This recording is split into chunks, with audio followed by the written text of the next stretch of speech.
নমস্কাৰ আৰু আসসালামু আলাইকুম।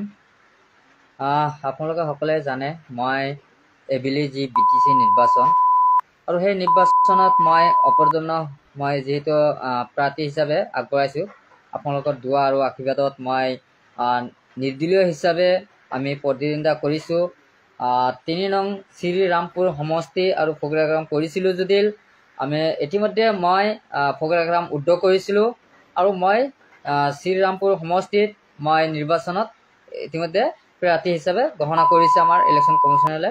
আৰু সেই ক্ষেত্ৰত একচুৱেলি মই ফিল্ডত নামিব কথা নাই, গতিকে মই আজিৰ পৰা আমি যিহেতু যাম ফিল্ডত, কাৰণ বহুত মানে আমাৰ কাম কৰিবলগীয়া বহুত বাকী আছিলে। আচলতে মই ইণ্ডিপেণ্ডেণ্ট, যিহেতু মোৰ ৱৰ্কাৰ নাই, সেইকাৰণে আমি আগতীয়াকৈ যাব পৰা নাছিলোঁ। আৰু চুকেলিৰ কাৰণে সকলোৱে কিবা কিবি কৰি থাকে, সেইকাৰণে আমি পাৰ্মিশ্যন ল'বলগীয়া হয়। আমি সকলোকে জনাওঁ, শ্ৰীৰামপুৰ সমষ্টিৰ ৰাইজৰ সমস্যা সমাধানৰ কাৰণে আমি মাত মাতিম। ৰাজনৈতিক নিৰ্বাচন খেলিবলৈ সকলোৱে অধিকাৰ আছে, প্ৰতিজন নাগৰিকৰ অধিকাৰ আছে। কিন্তু এটা কথা কি, আমি এইটো যে চুকেলি কিহৰ ৰাজনীতি কৰিবলগীয়া হয়। আজি যিকোনো সমস্যা অসমত জৰ্জৰণীয় সমস্যা আমি ভুক্তভোগী আছোঁ। আমাৰ সকলোকে মাইনৰিটি সমস্যাত মানে যি আমাৰ মাটি বাৰীৰ যি সমস্যা, সেই সমস্যাত আমি ভুক্তভোগী হৈ আছোঁ।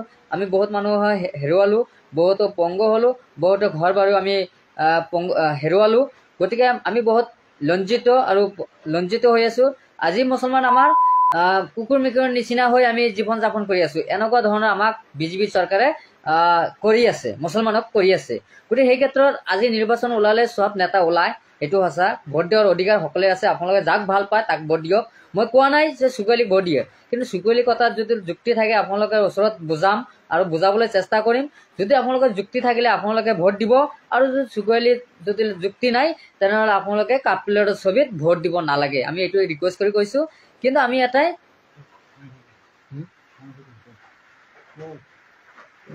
আৰু এইটো কথাই যে আমি সকলো তাত আমি যাবলৈ আগুৱাইছোঁ, যাতে মানুহৰ চকুৰ পানী পেলাব নালাগে। বিটিচিৰ নন বিটিচিৰ মানুহৰ যেনেকুৱা উচ্ছেদ কৰিলে তেনেকুৱা যাতে বিটিচিৰ এটা পৰিৱেশ যাতে সৃষ্টি নহয়, এইটোৰ কাৰণে আমি ওলাই আহিছোঁ।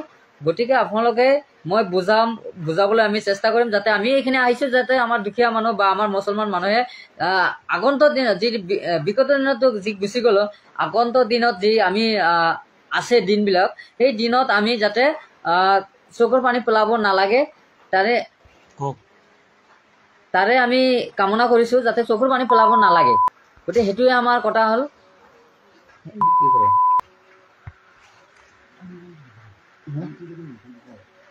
যে চকুৰ পানী পেলাব নালাগে, আমি সেইখিনিৰ কাৰণে আমি ওলাই আহিছোঁ আৰু আমি সকলোৱে যাম। আৰু আপোনালোকে যোগাযোগ কৰিব, যাতে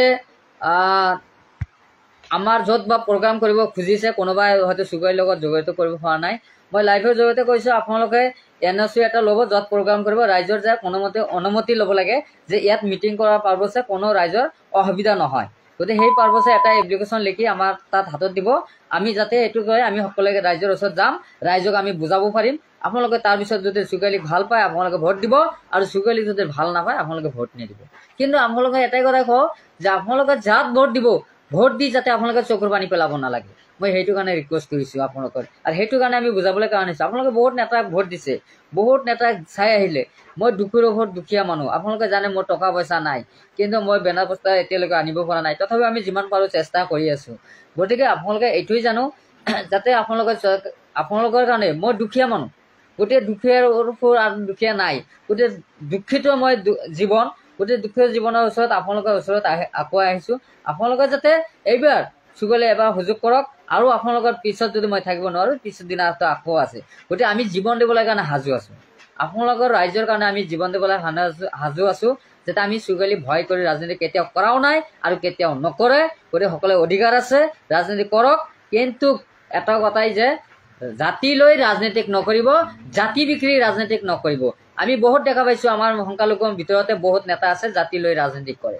গতিকে মই সেইটো ৰাজনীতি কৰিবলৈ অহা নাই, মই আহিছোঁ ৰাইজৰ সকলোৱে মাত মাতিবলৈ কাৰণে আহিছোঁ। সকলোৱে জাতি জনগোষ্ঠী, অকল আমি মুছলমানৰ কাৰণে অহা নাই, আমি সকলোৱে জনজাতি যিমান জনগোষ্ঠী আছে আমাৰ শ্ৰীৰামপুৰ সমষ্টিয়ে হওক বা অসমবাসী জনগোষ্ঠী, আমি সকলোকে ভাল পাওঁ আৰু মোক সকলোকে ভাল পায়। গতিকে সেই সুযোগ কৰি দিছে আপোনালোকে, যাতে শ্ৰীৰামপুৰ সমষ্টিত ৰাইজৰ দুৱা আৰু আশীৰ্বাদ বিচাৰিছোঁ, আৰু আমি আপোনালোকৰ কাষত যাবলৈ এবাৰ আমাক সুযোগ কৰিবলৈ আমি সকলোকে অনুৰোধ কৰিছোঁ। আপোনালোকে সুযোগ কৰি দিয়ক, যাতে আপোনালোকৰ সন্মুখত যাই পেলাই আপোনালোকে যাতে বুজাব পাৰোঁ, যাতে আমি সমস্যাৰ কাৰণে কি আমাৰ সমস্যা আছে এই সমস্যালৈ আপোনালোকে বুজাম আৰু সেই সমস্যা যাতে আমি আগৰ দিনত সমাধান কৰিব পাৰোঁ তাৰেই আমি কামনা কৰিছোঁ, যাতে আপোনালোকে সুযোগ কৰিব।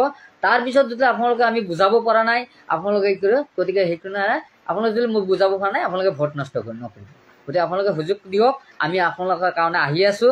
যিহেতু আমি শ্ৰীৰামপুৰ ফকীৰা কাম আমি উদ্যোগ কৰিছোঁ আৰু শ্ৰীৰামপুৰ সমষ্টিত আপোনালোকৰ কাষত আহিছোঁ। আপোনালোকৰ সন্তান হিচাপে আপোনালোকক আঁকোৱাই ল'ব, আপোনালোকৰ ওচৰতে মই থাকিম। এইখিনি মই জনালোঁ। যিহেতু লাইভত আহিছোঁ, আজি 8 তাৰিখ হয়, গতিকে 8 তাৰিখ হিচাপে মই আজিৰ পৰা ফিল্ডত নামিম আৰু সকলো ঠাইতে প্ৰগ্ৰামবিলাক আমি ছেটিং কৰি আছোঁ, ক'ত ক'ত যাম আৰু আপোনালোকে সকলোকে যোগাযোগ কৰিবলৈ আমি অনুৰোধ জনাইছোঁ। ধন্যবাদ।